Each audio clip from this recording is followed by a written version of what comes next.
Assalamualaikum dan salam sejahtera pelajar semua.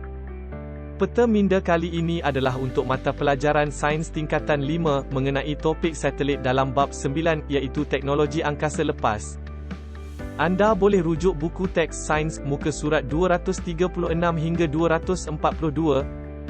Jangan lupa subscribe supaya tidak terlepas peta minda terbaru. Baik.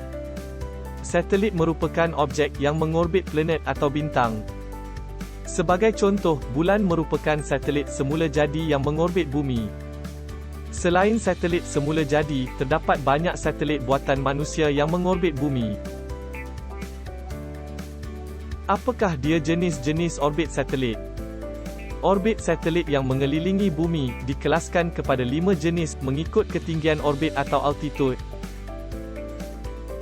Yang pertama adalah orbit rendah bumi atau Low Earth Orbit, singkatannya LEO. Ketinggian orbit ialah dari 180 km hingga 2000 km. Yang kedua, orbit sederhana bumi atau Medium Earth Orbit, singkatannya MEO. Ketinggian orbit ialah dari 2000 km hingga 35780 km. Yang ketiga, orbit tinggi bumi atau High Earth Orbit, singkatannya HEO. Ketinggian orbit adalah sama atau lebih daripada 35780 km. Yang keempat adalah orbit geosegera atau Geosynchronous Orbit, singkatannya GSO. Ketinggian orbit ialah 35786 km dan satah orbit yang mempunyai sudut kecondongan terhadap satah khatulistiwa. Dan yang terakhir adalah orbit geopegun atau Geostationary Orbit, singkatannya GEO. Ketinggian orbit juga adalah 35786 km dan satah orbit pada satah khatulistiwa. Apakah hubungan antara ketinggian orbit dengan halaju satelit? Kelajuan HEO adalah 11.100 km sejam. Kelajuan MEO adalah 13.900 km sejam. Dan kelajuan LEO pula adalah 27.500 km sejam. Semakin tinggi orbit satelit, semakin rendah halaju satelit untuk satelit kekal dalam orbit.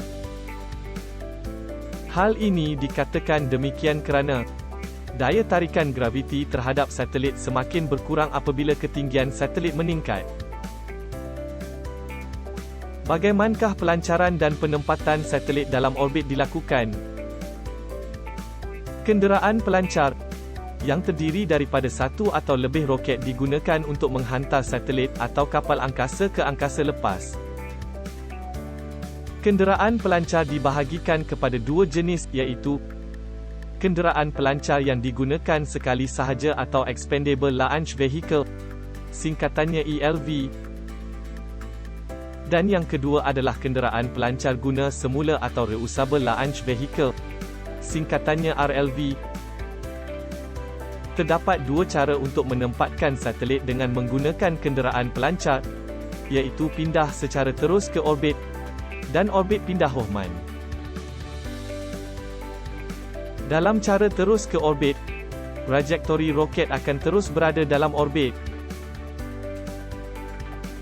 Manakala dalam orbit pindah Hohmann pula, satelit dihantar ke orbit kecil. Pembakaran akan dibuat di perigi menyebabkan orbit pindah Hohmann. Pembakaran dilakukan di apogee untuk dapatkan orbit yang lebih besar. Sekarang kita lihat bentuk-bentuk orbit. Terdapat dua bentuk orbit iaitu bulatan sempurna dan elips. Orbit GEO ialah contoh orbit berbentuk bulatan sempurna, manakala orbit MEO dan HEO ialah contoh orbit yang berbentuk elips. Orbit LEO dan GSO berbentuk bulatan sempurna atau elips. Bagi satelit yang membuat orbit elips, terdapat dua kedudukan yang tertentu dalam orbit tersebut iaitu apogee dan perigi. Apogee bagi satu satelit dalam orbit elips merupakan kedudukan satelit yang paling jauh dari planet atau bintang yang dikelilingi oleh satelit tersebut. Pernahkah anda dengar mengenai Stesen Angkasa Antarabangsa? Stesen Angkasa Antarabangsa atau singkatannya ISS merupakan hasil usaha daripada 5 agensi angkasa, iaitu NASA dari Amerika Syarikat, Roskosmos dari Rusia, JAXA dari Jepun, ESA dari Eropah, dan CSA dari Kanada. Datuk Dr. Sheikh Muzzafar Syukur Al-Masri bin Sheikh Mustafa adalah rakyat Malaysia yang pertama sampai di ISS. Kekerapan ISS mengorbit bumi dalam tempoh sehari dapat dihitung dengan maklumat mengenai ketinggian orbit dan laju ISS. Keadaan sifar graviti adalah keadaan yang tiada kesan ketara daya graviti dirasai. Contohnya, keadaan dalam aktiviti terjun udara dalaman. Peserta terjun udara dalaman akan terapung dalam udara dan merasai keadaan sifar graviti. Keadaan ini berlaku kerana daya tujahan yang dihasilkan oleh tiupan udara ke atas yang sangat kuat terhadap peserta tersebut adalah sama nilai dengan beratnya tetapi pada arah yang bertentangan. Oleh itu, tiada kesan ketara daya graviti dapat dirasai.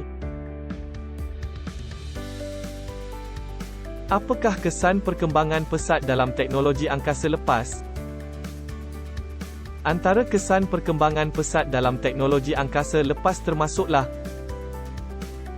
yang pertama adalah bahan buangan di angkasa lepas yang semakin bertambah.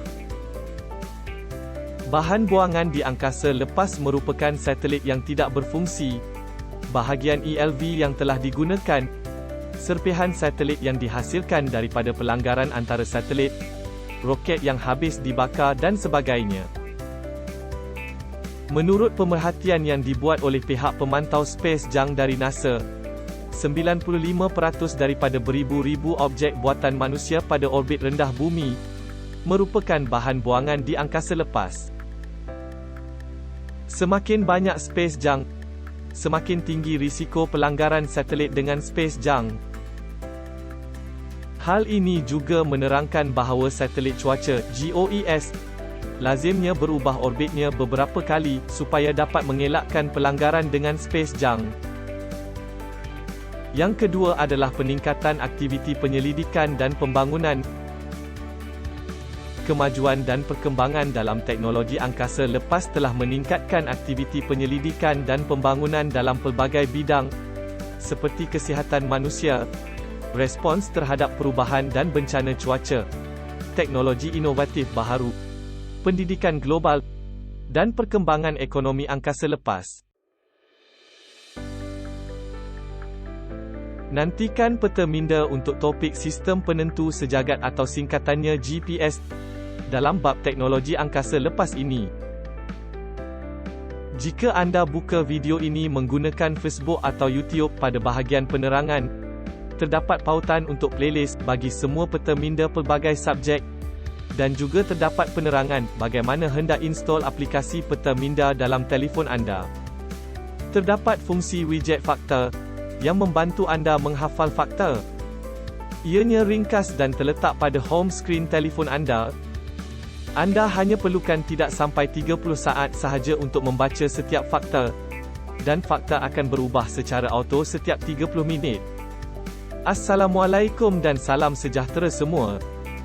Belajarlah dengan bijak menggunakan peta minda.